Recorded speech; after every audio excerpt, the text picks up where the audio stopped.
सच्चा रंग इश्क दा बाकी सब झूठे रंग ले आ दिल मैंने यार के रंग में बिन तेरे मर जाना जीना तेरे संग में तू भी कभी हंस के बोल माहिया।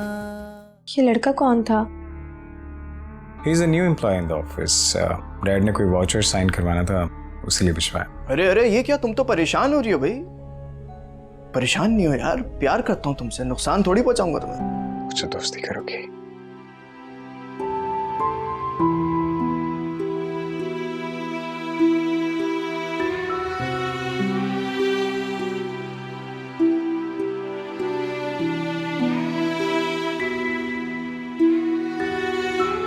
इसमें मेरा कोई कमाल नहीं है। मैंने तो बस कोशिश की और सब्र किया और अल्लाह ने वही कर दिया जैसा आप चाहते थे।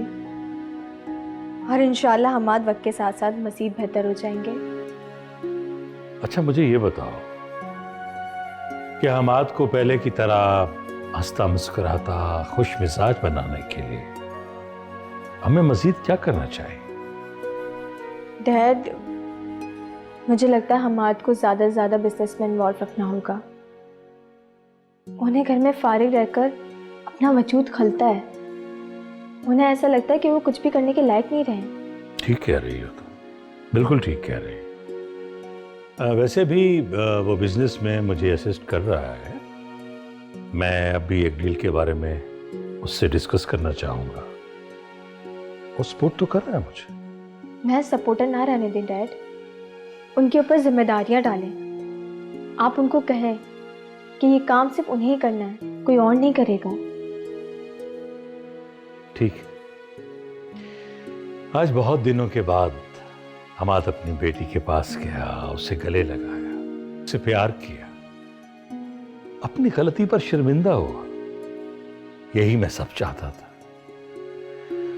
हमाद के दिल में मरियम के लिए जो तुमने प्यार जगाया है, बहुत बड़ा काम किया। अल्लाह का बहुत करम है, एहसान है उसकी पाकज़ात का। और तुम्हारा भी मशकूर हूं कि तुमने काफी मेहनत की। बहुत शुक्रिया बेटा।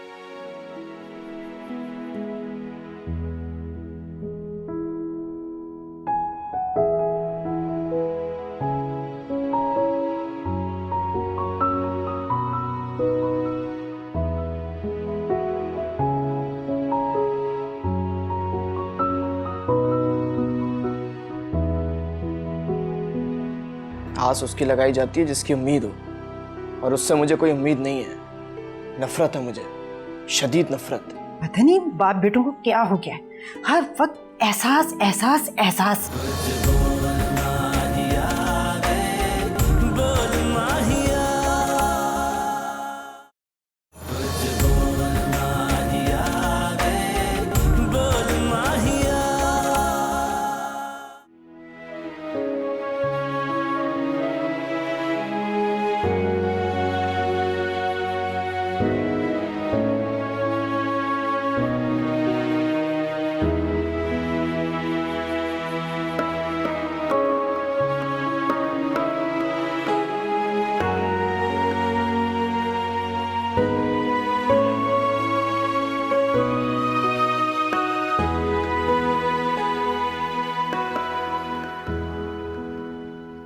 अस्सलाम वालेकुम।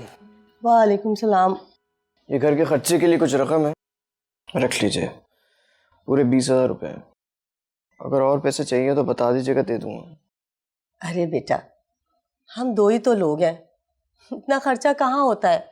खर्चे तो जब बढ़ेंगे जब तुम्हारी शादी होगी, बीवी आएगी, बच्चे होंगे, तुम बाप बनोगे और मैं दादी। कितना इंतजार है मुझे उस दिन का। एक तो मेरे समझ में नहीं आता है कि हर बार आप शादी का जिक्र क्यों छेड़ देती हैं। मैं 10 बार आपसे कह चुका हूँ मैं 2-3 साल बाद शादी करूंगा भाई, अभी नहीं करूंगा। 2-3 साल? मुझे देखा है कितना बीमार रहती हूँ मैं, इतना इलाज कराने के बावजूद भी कोई फाका नहीं हो रहा। अरे मैं तो चाहती हूँ कि मेरे जीते जी तुम्हारी शादी हो जाए। एक तो आप अम्मी लोग ना ये ब्लैकमेलिंग बहुत करते हैं। भाई कुछ नहीं होगा, आपको अच्छे से अच्छा इलाज कराऊंगा आपका, पैसे हैं मेरे पास, अब तो पैसों की भी कोई टेंशन नहीं है। फिर क्यों इस तरह की बातें करती हैं आप? अच्छा, जब पैसों का मसला नहीं है तो फिर शादी में देर किस बात की है? मुझे तो लगता है कि अभी तक तुम उस चुड़ैल के आस में बैठे हो ना। आस उसकी लगाई जाती है जिसकी उम्मीद हो, और उससे मुझे कोई उम्मीद नहीं है। नफरत है मुझे, शदीद नफरत। इतनी नफरत है कि उसकी वजह से रातों की नींद हराम हो गई मेरी। बेचैन रहता हूं मैं हर वक्त, जब तक उससे अपने थप्पड़ का बदला नहीं ले लेता चैन से नहीं रहूंगा। कैसी बातें कर रहे हो बेटा? तुम्हारी बातों से तो मुझे बहुत खौफ आ रहा है। तुम मेरे एक ही बेटे हो, अगर तुम्हें कुछ हो गया तो मैं तो जीते जी मर जाऊंगी। उसे तो मैं कब का भूल चुका हूं मां। अगर नहीं भूला हूं तो वो थप्पड़।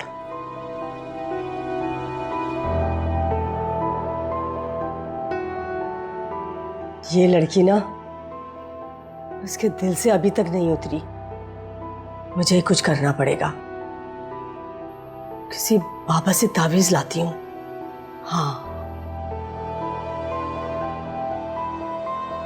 ओह गॉड, इतना हेक्टिक हो गया। पूरे महीने का ट्रिप। लॉर्ड, आई मीन क्या जरूरत है इतना बड़ा ट्रिप अरेंज करने की? एक गिलास पानी पिला दो, कुछ जूस दे दो, एनर्जी लेवल लो हो रहा है।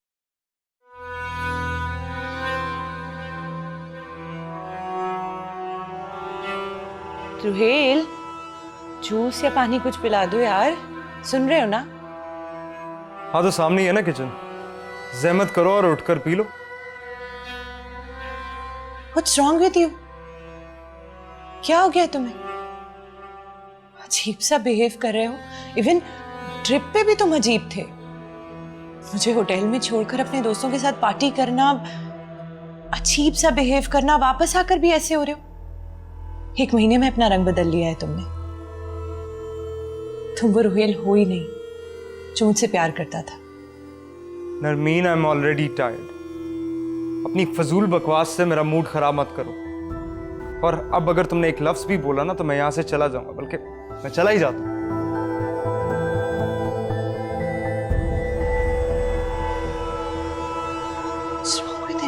दादा जान, आपको पता है पापा ने मेरा होमवर्क करवाया, मुझसे बहुत सारी बातें की, और आपको पता है पापा ने मेरे साथ लूडो भी खेला। वाह इसका मतलब है कि हमारी गुड़िया रानी ने खूब एंजॉय किया। यस दादा जान। दादा जान, आपको पता है पापा ने मुझसे प्रॉमिस किया है कि वो हर संडे को मेरे साथ लूडो खेलेंगे। भाई ये तो कमाल हो गया। वाह वाह। आपको याद है दादा जान, जब मामा होती थी तो हम हर संडे को आइसक्रीम खाने बाहर जाया करते थे। पापा, अब हम कभी बाहर नहीं जाएंगे क्या? अच्छा बस, खामखा इतनी बातें नहीं करते जब बड़े बैठे होते हैं। चुप करके बैठो। अहमद बेटा, ऐसे क्यों डांट दिया बच्ची को? छोटी बच्ची है, सहम जाएगी। उसके ज़हन पर क्या असर पड़ेगा? उसका अपनी माँ से रिश्ता खत्म तो नहीं हो सकता।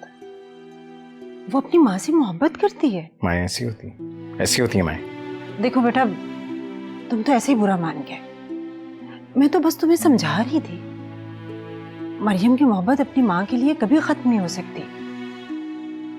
तुम उसे जितना डांटोगे उसकी मोहब्बत उतनी बढ़ती जाएगी। वो माँ है उसकी। अब ऐसा करते हैं कि इस बात को डन करते हैं। एहसास बेटी, अब ये तुम्हारी जिम्मेदारी है कि हर संडे को हमारी शहजादी को तुमने लेकर जाना है बाहर, आइसक्रीम खिलानी है। हाँ? यस, ग्रेट दादा जान। और हमाद भी तुम्हारे साथ जाएगा। डैड, मैं कैसे? कुछ नहीं, मैं कह रहा हूं, ये मेरा हुक्म है। लेकिन संडे तो बहुत दूर है दादा जान। आप अभी पापा और आंटी से कहें कि वो मुझे अभी आइसक्रीम खिलाने लेकर जाएं। ठीक है, चलो भाई तैयारी करो, अभी मेरी गुड़िया को लेकर जाओ। ठीक है? जी डैड। डैड आप भी चले ना हमारे साथ। आंटी आप भी। नहीं, आप लोग जाएं, मेरे सर में दर्द हो रहा है। बेटा आप दोनों जाओ और मेरी गुड़िया को लेकर जाओ। ठीक है, जाओ यार, एंजॉय करो।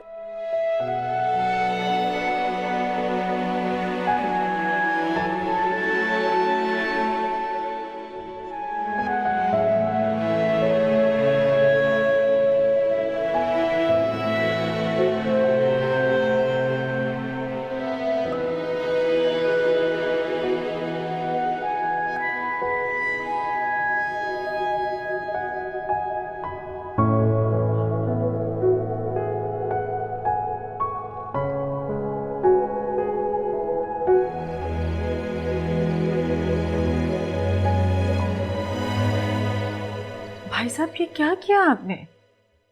उन दोनों को उस लड़की के साथ भेज दिया। खुदा ना खास्ता रास्ते में कोई ऊंच नीच हो गई तो क्या होगा? हमाद कोई बच्चा नहीं है। जानती हूँ भाई साहब, लेकिन आप ये भी तो देखिए ना, हमाद की हालत इस काबिल नहीं है कि वो अपना, उस लड़की का और मरियम का ख्याल रख सके। सच पूछिए तो हौल उठ रहे हैं मुझे। खुदा ना खास्ता कुछ हो गया तो कौन जिम्मेदार होगा? आप परेशान ना हो भाभी, ड्राइवर है ना उनके साथ, वो ख्याल रखेगा।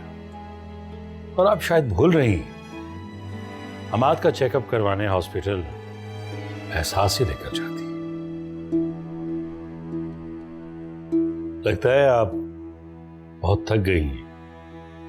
जाइए, आराम कीजिए, आपको आराम की जरूरत है।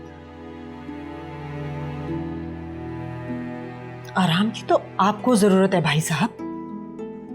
पता नहीं बाप बेटों को क्या हो गया है, हर वक्त एहसास एहसास एहसास। एहसास ना हुई मुसीबत हो गई।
वैसे एक बात है, तुम्हारी चाय और कॉफ़ी की मुझे आदत सी हो गई है। सोच रहा हूँ कि जब तुम यहाँ से चली जाओगी तो इतनी मज़े की चाय कौन बना के देगा मुझे।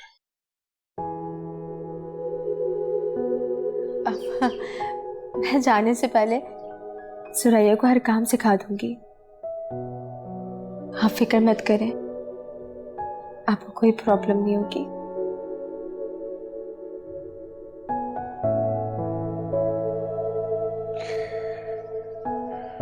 मरियम बहुत उदास हो जाएगी तुम्हारे जाने से।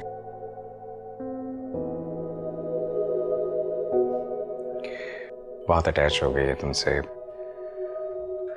तुम्हारे जाने के बाद उसे संभालना बहुत मुश्किल हो जाएगा।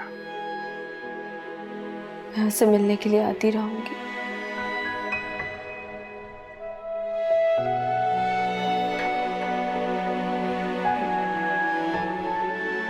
क्या तुम वाकई जाना चाहती? हाँ,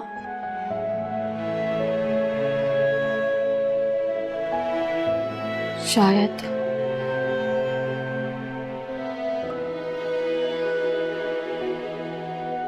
तुम्हें अपनी जिंदगी जीने का पूरा पूरा हक है। मैं जानता हूं कि तुम भी मरियम से बहुत प्यार करने लगी हो, लेकिन महज इस एक वजह से तुम अपनी जिंदगी बर्बाद नहीं करोगी, और करनी चाहिए भी नहीं।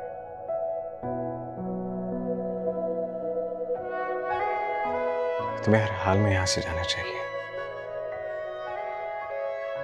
मेरे और तुम्हारे रिश्ते का कोई मुस्तकबिल नहीं है, और अगर तुम मुझे वाकई अपना दोस्त समझती हो तो तुम्हें मुझसे किया हुआ वादा निभाना होगा।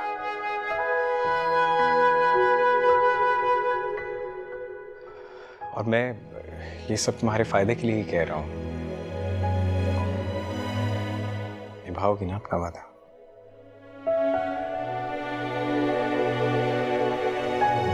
जी, लेकिन उससे पहले आप भी मुझसे एक वादा करें। मेरे जाने के बाद आप अपना और मरियम का भरपूर ख्याल रखेंगे और फिर कभी अपने ऊपर डिप्रेशन तारी नहीं करेंगे। आपने देखा कल डैड और मरियम कितने खुश थे।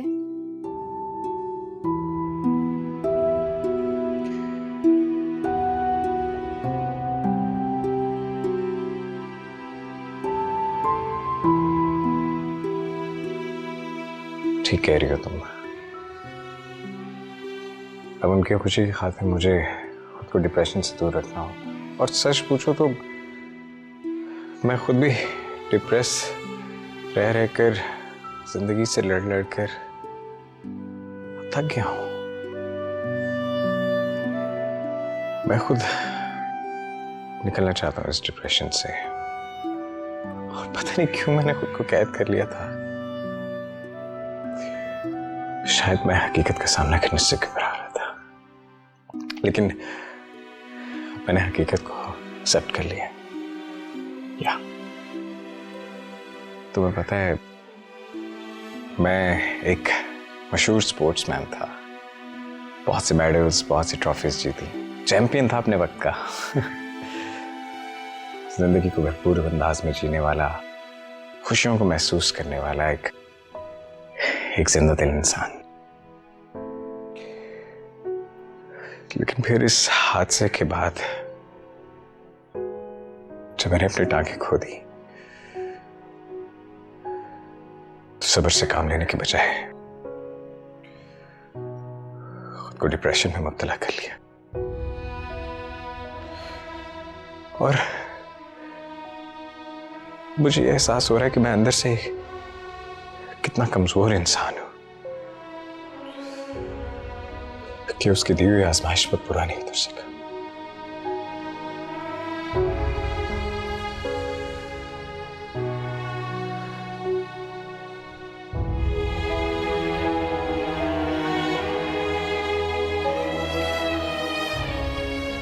फिर तुम मेरी जिंदगी में आई। तुमने मुझे सब्र और बर्दाश्त करना सिखाया।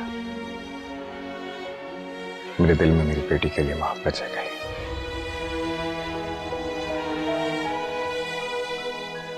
तुमने मेरे लिए वो सब कुछ किया जो कोई और नहीं कर पाया। और आज मैं वाकई बहुत खुश हूं। इसकी वजह सिर्फ और सिर्फ तुम्हारे साथ।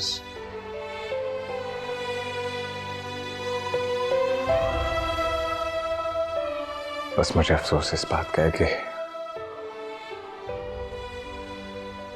मैं तुम्हें कुछ भी नहीं दे सकता।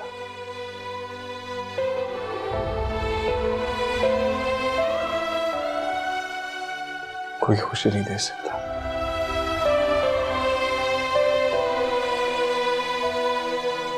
क्या तुम अभी भी अपने उस मंगेतर को चाहती हो? ये आप क्या पूछ रहे हैं?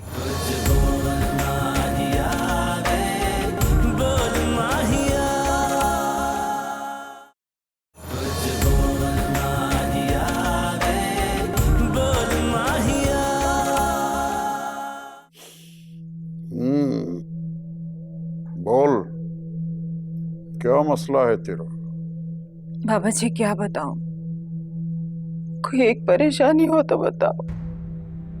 बस हर वक्त परेशानी ही परेशानी है। मसला बता, हमारा टाइम बहुत कीमती है। बाबा जी वो असल में मसला यह है कि मेरी बेटी एक लड़के के चक्कर में आकर घर छोड़कर चली गई है। उस लड़के ने मेरी बेटी पर जादू कर दिया था। बसा बसाया घर उजाड़ लिया है उसने अपना। बस आप कोई ऐसा वर्ड बताइए कि मेरी बेटी वापस आ जाए। उसने दूसरी शादी कर ली है। जी बाबा जी।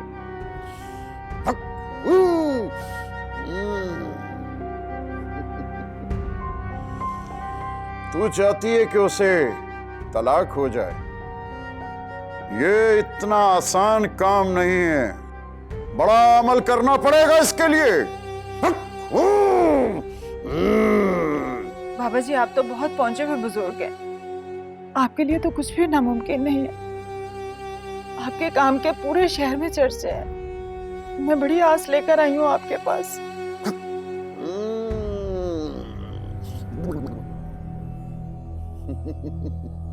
हो जाएगा, सब काम हो जाएगा। नाम क्या है तेरी बेटी का? जी उसका नाम नरमीन है। और तेरा नाम क्या है? बतूल।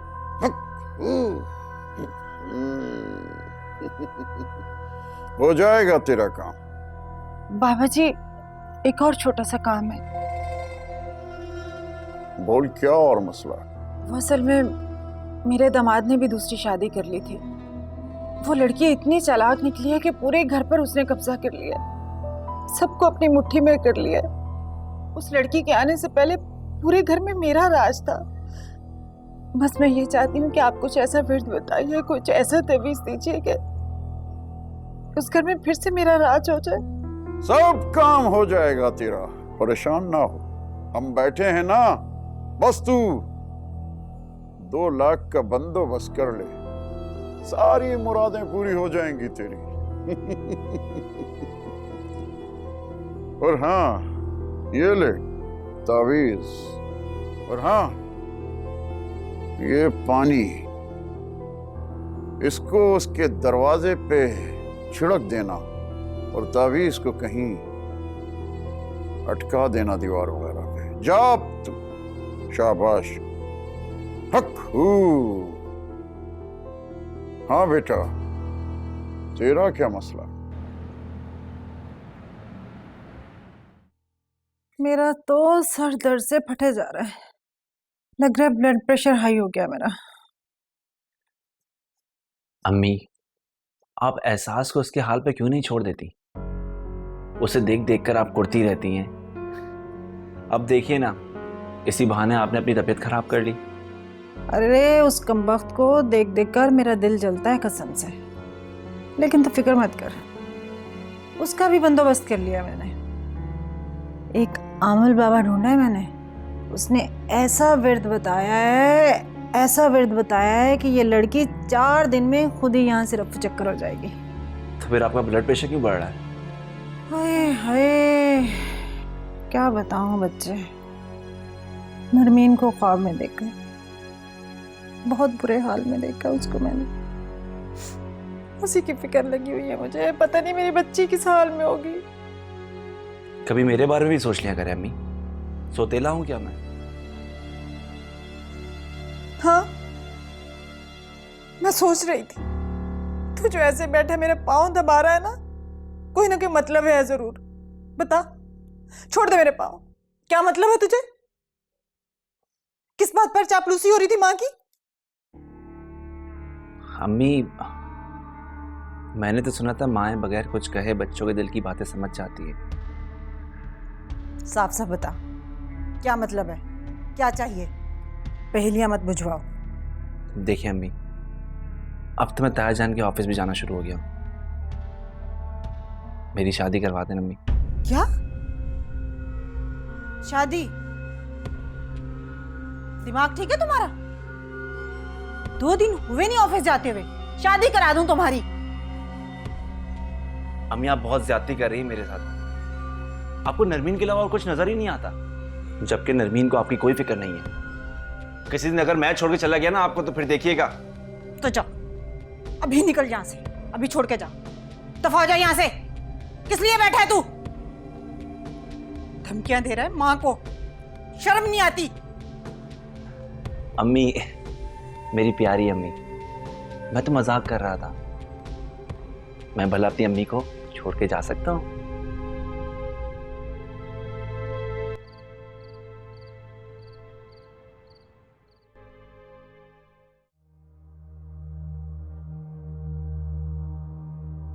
यार तुम लड़कियां ना बड़ी बेवकूफ होती हो। मर्द तो जज्बात में आकर इस किस्म के वादे करते रहते हैं, लेकिन इसका ये मतलब तो नहीं सब कुछ वैसा ही।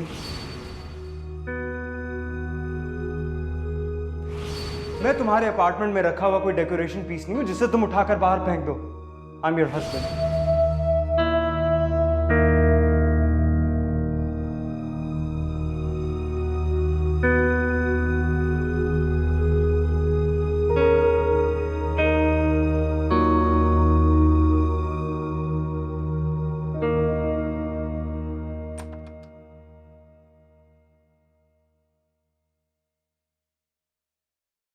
कॉफ़ी। Thank you. मरियम सो गई? हाँ, आज तो बगैर कहानी सुने ही सो गई है वो। एहसास हम्म। मेरे पास बैठो, मुझे तुमसे बातें करनी है।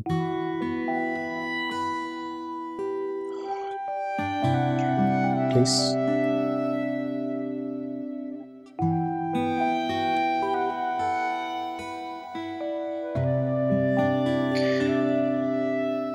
क्या हम दोस्तों की तरह बैठकर बातें नहीं कर सकते? तुम्हें पता है आज साइकेट्रिस्ट ने मुझसे क्या कहा? उसने कहा कि मुझे अपना डिप्रेशन और अपने दिल की बातें किसी अच्छे दोस्त के साथ शेयर करनी चाहिए। सो मैंने सोचा कि भला तुमसे अच्छा दोस्त कौन हो सकता है मेरा। और वैसे भी तुमसे अपने दिल की बातें करके मुझे बहुत सुकून मिलता है। अच्छा ठीक है, तो फिर कहे क्या कहना है? कहना तो बहुत कुछ था, लेकिन आज मैं कुछ कहना नहीं, सुनना चाहता।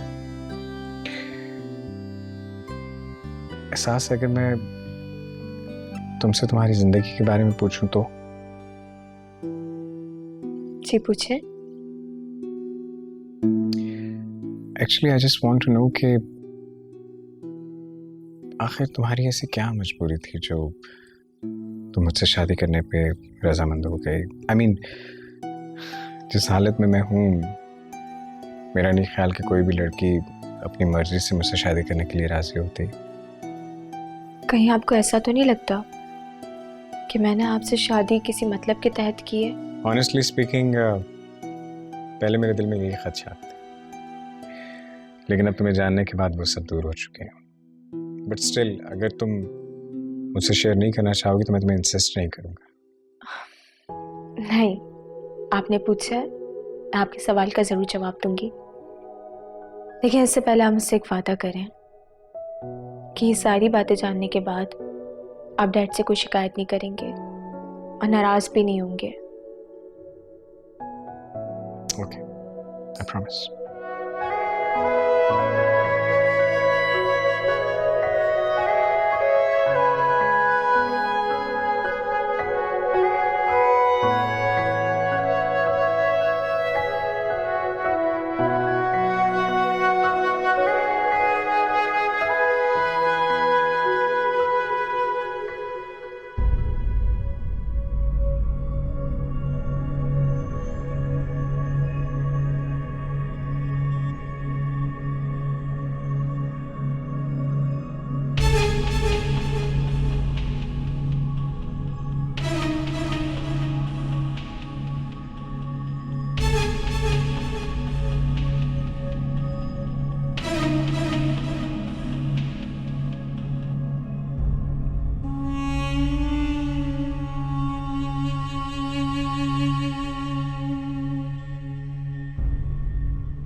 अच्छा, आई एम सॉरी। मुझे जानता मैंने गुस्से में कुछ ज़्यादा कह दिया, मुझे ऐसे कहना नहीं चाहिए था। पछता रहा हूँ अपनी गलती पर। I am sorry.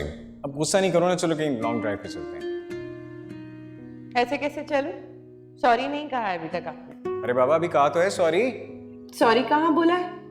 तुमने तो कहा है कि तुम पछता रहे हो। प्रॉपर सॉरी बोलना पड़ेगा ना। क्या मतलब? तुम ये चाह रही हो कि मैं अपनी नीज पे बैठ के गिड़गिड़ा के हाथ जोड़ के कान पकड़ के तुमसे माफी मांगू? ये सब अच्छा लगेगा तुम्हें? अब अच्छा लगे या बुरा लगे, करना तो पड़ेगा।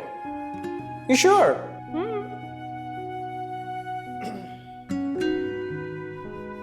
So here I am on my knees and saying sorry to you. Okay, sorry accepted.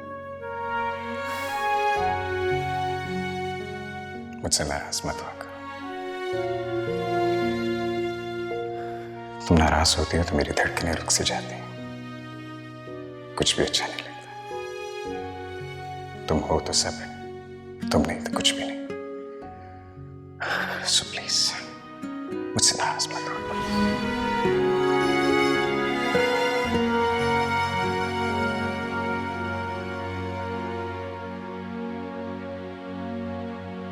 मुझे ये तो अंदाजा था कि ये शादी तुम्हारी मर्जी से नहीं की गई, लेकिन ये अंदाजा बिल्कुल नहीं था कि इस सारे मामले के पीछे डैड का हाथ है। नहीं, ऐसी बात नहीं है। ये शादी मेरी ज़बरदस्ती नहीं हुई, बल्कि मेरी मर्जी से हुई। लेकिन हाँ, मेरे अब्बू और मुझे आपकी बीमारी के बारे में नहीं पता था। इसमें कसूर सिर्फ आपके डैड का नहीं है, बल्कि मेरी अम्मी का भी है। मेरी अम्मी नहीं चाहती थी कि ये बात मुझे या मेरे अब्बू को पता चले। लेकिन तुम्हारी अम्मी ने तुम्हारे साथ ऐसा क्यों किया? I mean, कोई माँ अपनी बेटी के साथ ऐसे नाइंसाफी कैसे कर सकती है? क्योंकि वो मेरी सौतेली माँ है।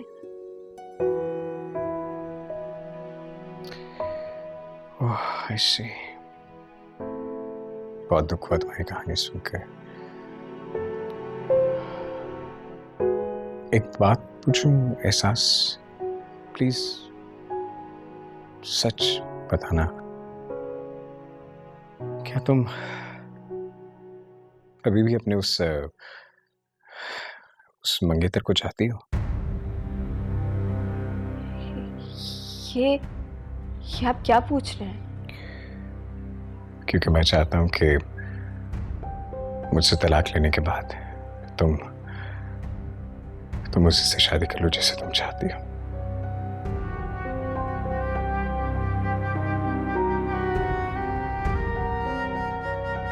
उसकी मोहब्बत तो मेरे दिल से उसी दिन खत्म हो गई थी जिस दिन उसका असली चेहरा मेरे सामने आया था। वो इंतहाई लालची और खुद गर्ज इंसान है। अल्लाह का शुक्र है कि अल्लाह ने मुझे उस शैतानी शर से बचा लिया और आप मुझे उसी की जिंदगी में वापस जाने का मशवरा दे रहे। तो ऐसा कभी नहीं होगा, कभी भी नहीं।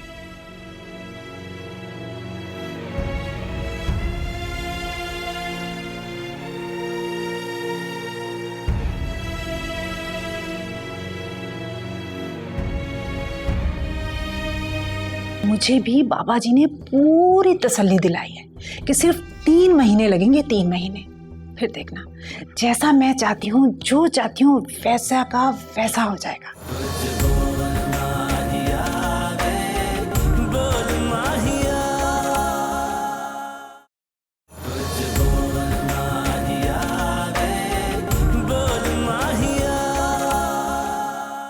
क्या जरूरत थी तुझे उससे लड़ने झगड़ने की यार?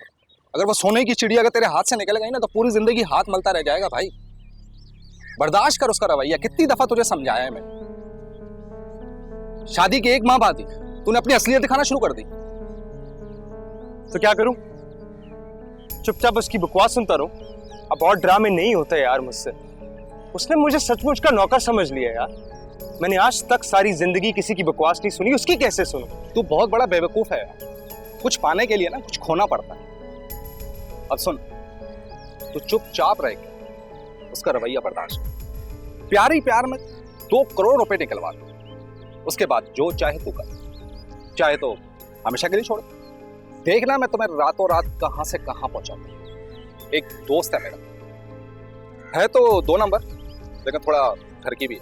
ठरकी भी है? अबे तो तुझे क्या फर्क पड़ता है वो ठरकी है? चल अब जाके उससे माफी मांग। चल ना। जाता हूँ यार, पहले 1 कप चाय तो पिला दे, क्योंकि वहां तो नसीब होगी नहीं। चल मैं तुझे एक कड़क चाय पिला दूं। आ जा।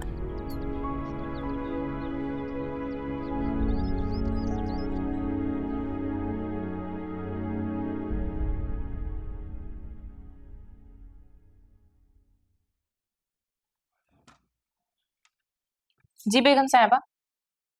दरवाजा अच्छी तरह बंद करो। सब खैर तो है ना बेगम साहिबा? हाँ हाँ, सब खैरियत ही है। जैसे तुम्हारे पापा जी ने मुझे बोला है ना, मैंने सब वैसे इस पर दम करके फूंक मार दी है और ये तावीज़ भी इसके अंदर डाल दिया। तुम मुझे पापा जी का पहले नहीं बता सकती थी?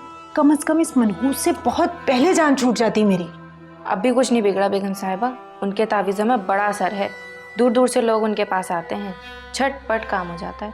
बस मेरी तो एक ही तमन्ना है, ये मनहूस जल्दी से इस घर से चली जाए और मेरी बेटी वापस आ जाए। पर नन्ही बेबी तो किसी और से शादी कर चुकी हैं, अब वो कैसे आ सकती हैं यहाँ? ये तुम्हारे सोचने का काम नहीं है, इसको छोड़ो तुम।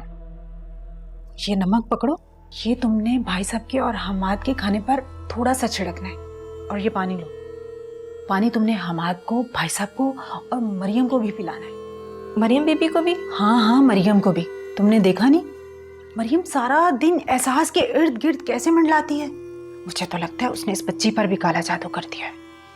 और हमाद को देखो, पहले इस लड़की को घास नहीं डालता था, कमरे में घुसने नहीं देता था, अब सारा दिन तोता मैना की कहानी चलती है बस।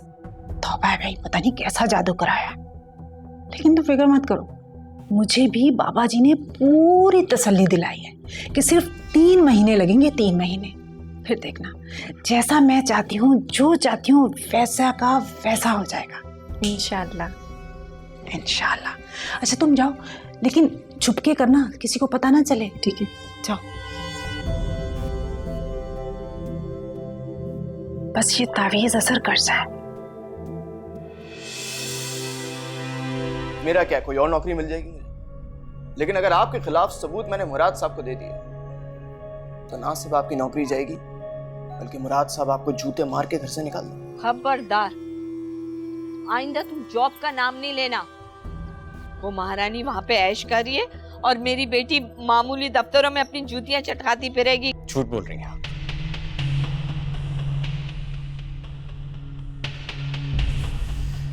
ये नरमीन की साड़ी है जो आज आपने एहसास को पहनाई हुई है।